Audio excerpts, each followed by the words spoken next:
बाद intestinal infection बढ़ गया है, अभी स्टिल वो हॉस्पिटल पर है। कल शाम को मैं मैडम से बात किया था, उनका जो है स्थिति अभी भी सही नहीं है। और मैं मेरे पूरे आरेवा के जो परिवार हैं, पूरे भारत और नेपाल के, जो फिलहाल 19,000 के लगभग पहुंच रहे हैं, उन सभी की ओर से ईश्वर से प्रार्थना करता हूं कि जनरल कार्णिक साहब जल्दी से जल्दी अपना स्वास्थ्य को वापस हासिल करें और हमारे बीच अगले कोई भी जो मीटिंग होते हैं हमारे बीच आएंगे वो, और ईश्वर से हमारी जो है बिल्कुल मनोकामनाएं हैं। जनरल कार्णिक साहब, आप सभी को पता है, उन्होंने 11 असम राइफल में 1978-79 में कमांड की थी। 11 असम राइफल उस वक्त अरुणाचल प्रदेश में था। उनमें जो उनका योगदान था उसको अभी कोई किताब में लिखना पड़ेगा। तो एक नया साहब किताब लिख रहे हैं, हम लोग असम राइफल का जो एसोसिएशन है, इसका किताब भी लिख रहे हैं हम लोग। वो कहाँ से शुरुआत हुआ, जल्दी हो जाएगा। और आप जो भी मतलब इसका फैसला होगा, हमने ये नहीं बोलते कि हमको या MOD में कर दो या फिर एक तरफ इधर का MHA में कर दो, एक तरफ कर दो।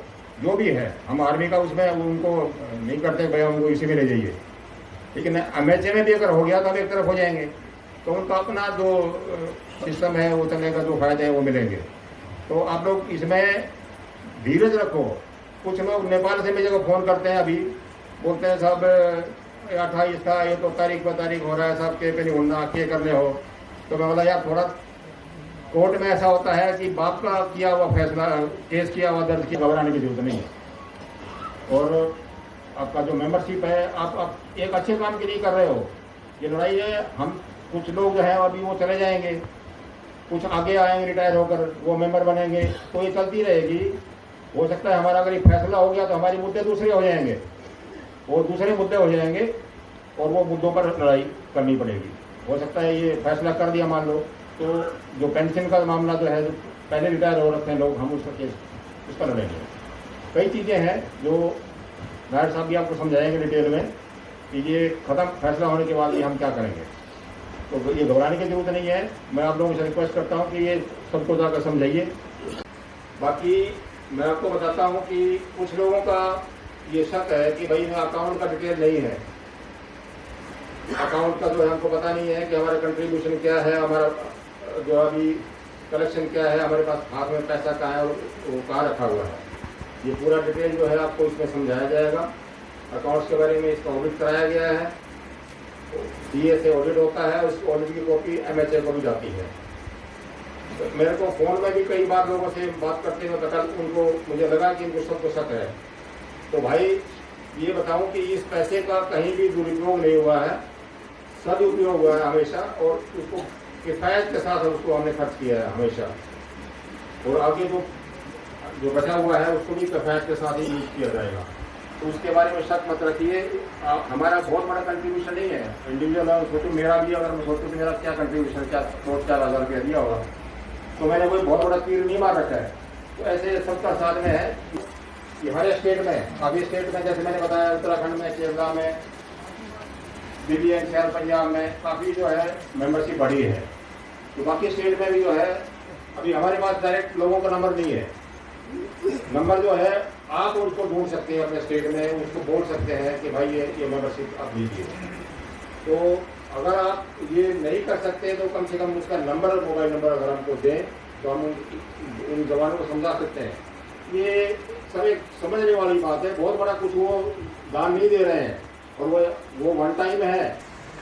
बटालियन मेरी रेस हुई थी 1962 में, और 1994 मार्च में जब पहली बार पोस्टिंग ऑर्डर मिला तो उन्हें समझ में नहीं आया कि असम राइफल्स क्या होती है। इस पलटन में मैं कमीशन हुआ, उसमें 50% जाट होते थे और 50% कुमाऊनी गढ़वाली या 1-2 में जो था, जो शुरू के रेंज, ये कॉम्बिनेशन था, वो असली रेंजमेंट था। तो एक जवान जो मुझे छोड़ने आया दीमापुर तक सामान लेकर, जब हम दीमापुर पहुंचे गेस्ट रूम में, वो जवान जो है ऑलमोस्ट उसने आंसू लिया कि नहीं साहब, मैं तेरे को वापस लेके जाऊंगा, यहाँ नहीं रहना है। कहने का मतलब वह सोच था काफी लोगों का असम राइफल्स की तरफ। इतना जरूर मैं कहना चाहूंगा आपसे कि असम राइफल में जब सैनिक अधिकारी आता है तब भी उसकी आंखों में अश्रुसमन होते हैं, उसकी आंखें नम होती हैं, और जब वो विदाई करा के भी जाता है उसकी वही मानसिकता होती है, वो जाना नहीं चाहता वापस। इसका मतलब है असम राइफल्स के रीति रिवाज और परंपराएं बहुत ही विशेष हैं, अद्भुत हैं और अलौकिक हैं। मैं 2 बार अपनी सेवाएं दे चुका असम राइफल्स में, तो मैं अपने आप को भी आसाम राइफल्स कैडर अफसर से कहीं ज्यादा तो नहीं लेकिन कम भी नहीं समझता। यादव साहब से लेकिन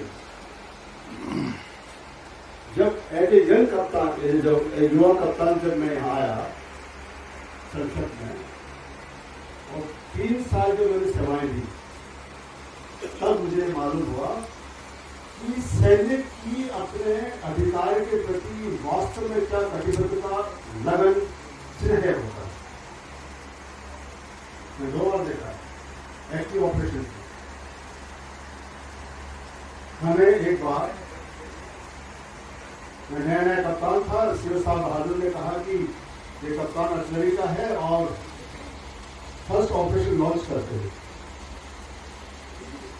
मुझे याद है बरसात का मौसम था, एक सूबेदार सुरेश चंद्र हुआ करते थे, देहरादून के रहने वाले, मुझे नहीं पता सूबेदार सुरेश साहब ऑनरी कैप्टन बने क्या बने उसके बाद में, इस 94 की बात कर रहा है।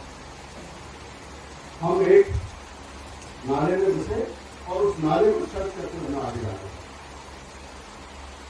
मैं युवा कप्तान था, पार्टी लीडर था, 2 कंपनियां, 2 प्लेटफॉर्म मुझे दी गई थी, और कमांडर जो एक पीछे गांव पर मेडिकल ऑफिसर के साथ बैठे हुए थे कि कैजुअलिटी हुई तो डॉक्टर को भेजना था। हमें मुझे अच्छे याद है, नाले में पानी के बहाव के विरुद्ध चल रहे थे। सूबेदार सुरेश चंद्रा का मैं नाम अभी ले रहा हूँ, करके हो भी सकता पता करने में, काफी एक्टिव, बहुत ही तेज कर रहा है, वो सबसे आगे हो गया। आगे इसको और सूबेदार सुरेश चंद्रा था, नाला था, नाले से ऊपर पगडंडियां जा रही थी। सूबेदार सुरेश चंद्रा ने कहा कि साहब आइए आगे ले, सबको कर लो।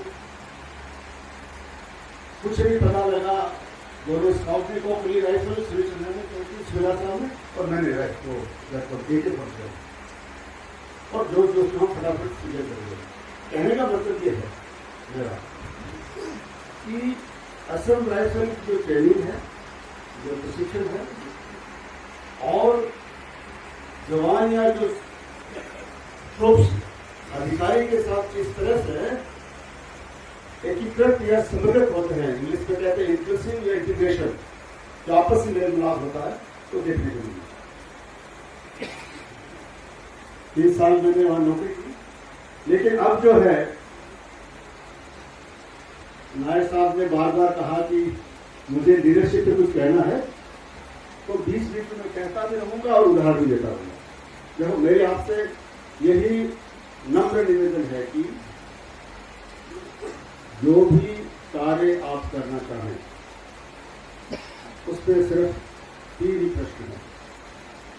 एक तो आप विचलित रहे, आपने सोच लिया है कि मेरा उद्देश्य क्या है। जैसे हमने सोच रखा है कि इस एसोसिएशन के माध्यम से हम एक मंत्रालय के अधीन रहना चाहते हैं, चाहे वो रक्षा मंत्रालय हो या गृह मंत्रालय हो, उसके लिए हम सब कार्य कर रहे हैं। दूसरा हमारा मुद्दा यह रहेगा कि हमें संपूर्ण भूतपूर्व सैनिक का दर्जा मिल जाए। अभी इसी के कार्ड और सीएसडी कैंटीन कार्ड की सुविधाएं मिल रही है। इन 2 मुद्दों के लिए हमें एवरेज रहना है और कटिबद्ध भी रहना है। देखिए, आप सभी कुछ तो मेरे से अनुभव में भी ज्यादा हैं, उम्र में भी ज्यादा होंगे। जब आप कोई जंग में जब आप शामिल होते हैं, चाहे भारत की आजादी ले लें, उसमें भी लोगों के विभिन्न विभिन्न विचार थे। चाहे आप कह दें नरम रंग, चाहे आप कह दें गरम रंग, लेकिन उनका मुद्दा एक था कि भारत आजाद हो जाए। हमारा भी मुद्दा यही है कि हम भी एक मंत्रालय के अधीन हो जाएं। ये दोहरी नियंत्रण की जो नीति है, जिस इंग्लिश में कहते हैं ड्यूल कंट्रोल सिस्टम, उससे हमें स्वतंत्रता। अब इसमें स्वतंत्रता के दौर में किसी के विचार विभिन्न होंगे और विचारों में भिन्नता होना बहुत ही स्वाभाविक है। समझ रहे आप? कोई नहीं, लेकिन हमें इस मुद्दे पर आगे चलना है, इस पर कटिबद्ध रहना है।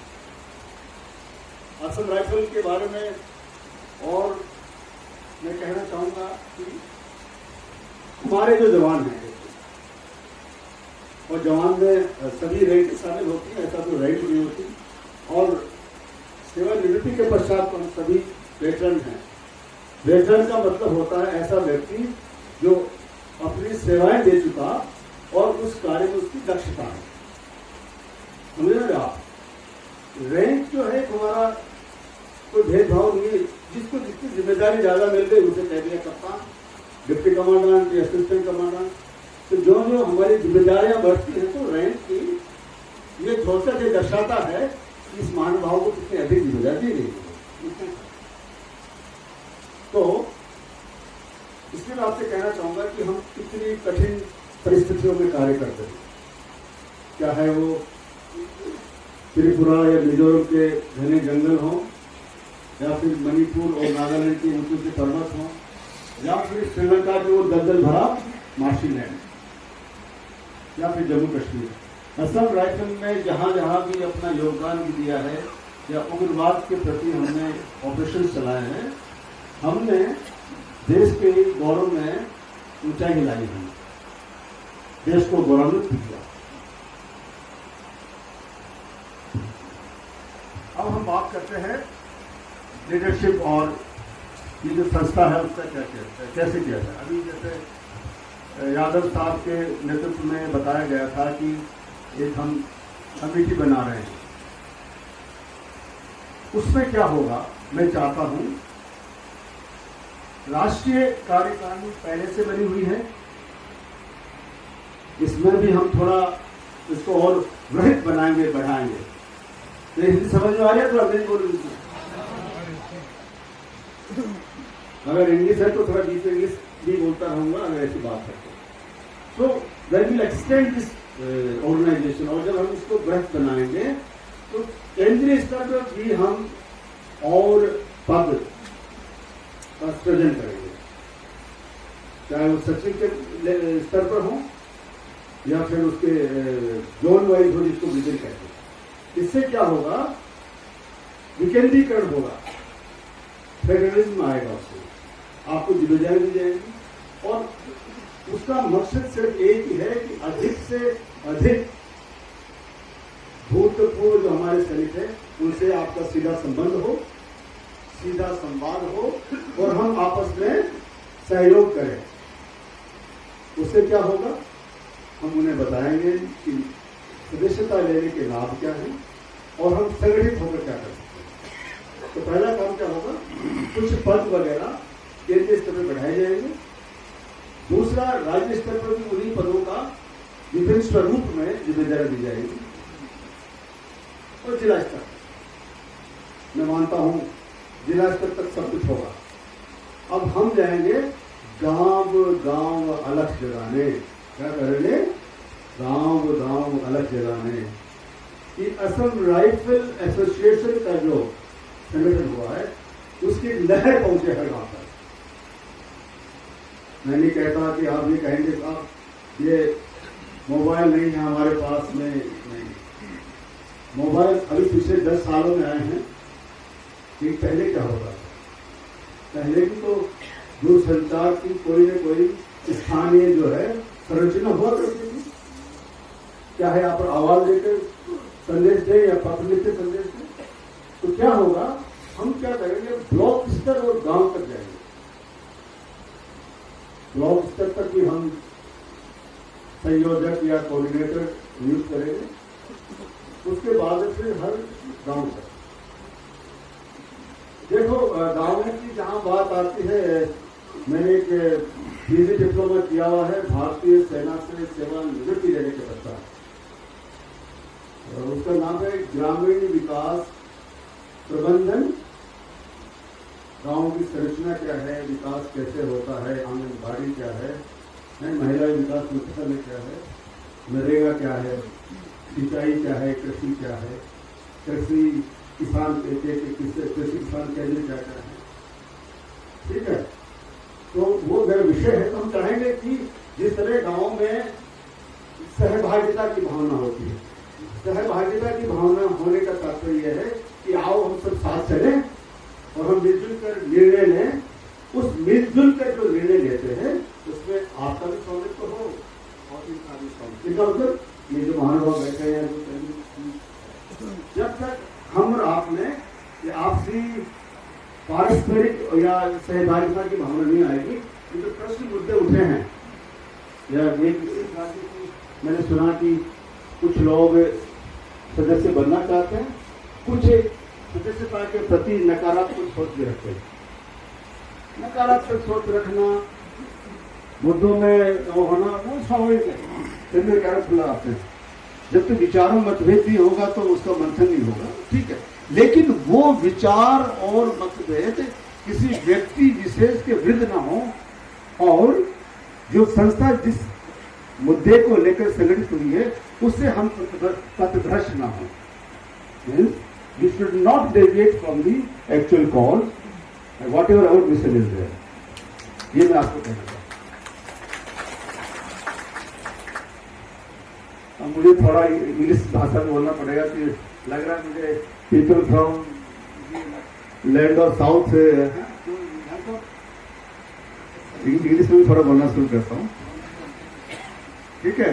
नायब साहब का English, but I will tell that so we should follow the participatory approach where every ex-president must feel that yes, while taking the decision, I was also involved. I am also the owner. The ownership has to be created. तो जब गांव की हम परिभाषा, गांव level पर हम क्या करेंगे, विलेज ऑर्गेनाइजेशन जाएंगे और हर एक को फिर आप गांव जाओ, कौन भाई अभी सेवानिवृत्ति से आया है और उनको जोड़ो। देखिए, जब तक हम नहीं जुड़ेंगे तो हम संगठित नहीं होंगे, और जब हम संगठित नहीं होंगे तो हमारा जो मुद्दा है ना वो राष्ट्रीय स्तर नहीं रहेगा। बीच में एक बात आई थी कि साहब हमारे ब्रिगेडियर्स, कर्नल, जनरल, देखो मैं किसी रैंक और पद की गरिमा के विरुद्ध नहीं कह रहा, लेकिन मैं इतना जरूर आपसे कहना चाहता हूं, जितना मेरा 13-14 साल का सामाजिक जीवन का या नागरिक जीवन का अनुभव है। आप गलत फहमी में हैं अगर आप रैंक लेकर मंत्रालय में जाते हैं या नेता से मिलने जाते हैं। समझ में आ गया? आपके सर जनरल साहब को कोई नहीं पूछता मंत्रालयों में, मैं कोई ब्रिगेडियर को पूछता, मैं किसी कर्नल को पूछता। क्यों?